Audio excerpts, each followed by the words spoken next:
Hello, good morning everyone. এই দেখুন সকালবেলা উঠেই কাজকর্মে বসে গেছে। আমার মা এসছে। মার কাছে আমাদের আবদার হচ্ছে আলুর পরোটা খাবার।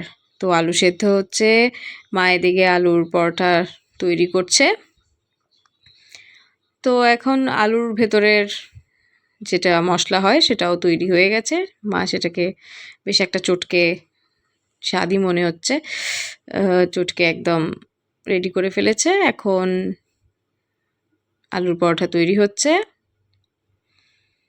আলুর পরোটা তৈরি হতে হতে অনেক গল্প হয়েছে আমাদের মধ্যে। আমার বর কাজ করছে, কাজের মাঝখানে অনেক গল্প করছে।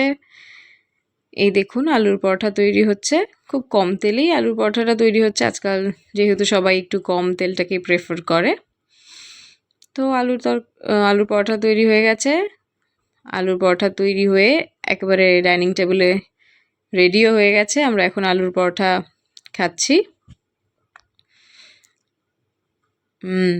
খেতে কিন্তু বেশ স্বাদই হয়েছিল। এবারে আমার বরের আবদার মৌরলা মাছ দিয়ে বেগুন দিয়ে যে মাখা মাখা তরকারিটা হয়, তো সেটাও তৈরি হয়ে গেছে। সেটা তৈরি হয়ে যাবার পর এবার আমার খুব প্রিয় একটা খাবার হচ্ছে এই পেঁয়াজ কুচি আর রসুন কুচি দিয়ে যে মুসুর ডালটা হয় সেটা। তো যেহেতু আবদার রাখলাম, তো মা তো বানাতে বাধ্য, তো সেটাই মা এখন বানাচ্ছে। এটার সাথেও আবার একটা মাছ দিয়ে শিমপুরের প্ল্যান করা হয়েছে। এবার দেখা যাক সেটা। এই যে মশলা ঢালা হচ্ছে, তো সেই মাছ দিয়ে শিমপুরের যে প্ল্যানটা করা হয়েছে সেটা হয় কি না।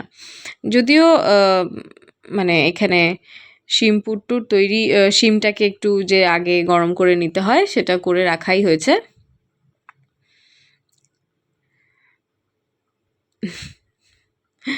এই যে শিমপুরটা তৈরি, শিমটা রেডি হয়ে গেছে। এবার এটার ভেতরে পুর রেডি করে রান্না হবে। এই যে আমার বর আমার গান শুনে শুনে ল্যাপটপে কাজ করছে। এই গানটা আমি আজকেই আপলোড করেছিলাম ইউটিউবে। কফি ঠান্ডা আছে, কফিটা খাও এসে। এটা হচ্ছে এই যে ওদের কফি ঠান্ডা হয়ে যাচ্ছে, তারপরে ওরা কাজ করে যাচ্ছে। ও ডাল তৈরি হয়ে গেছে, এবার শিমপুর বানানোর পালা। শিমটা কিন্তু তেলে পড়লো।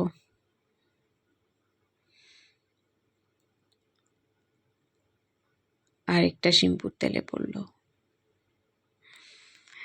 তো সমস্ত কিছু রেডি হয়ে গেছে, আমাদের লাঞ্চও তৈরি হয়ে গেছে। এবার লাঞ্চ করতে আমরা বসে গেছি। হাই। তো আমরা দুপুরের খাবার খেতে বসে গেছি সবাই।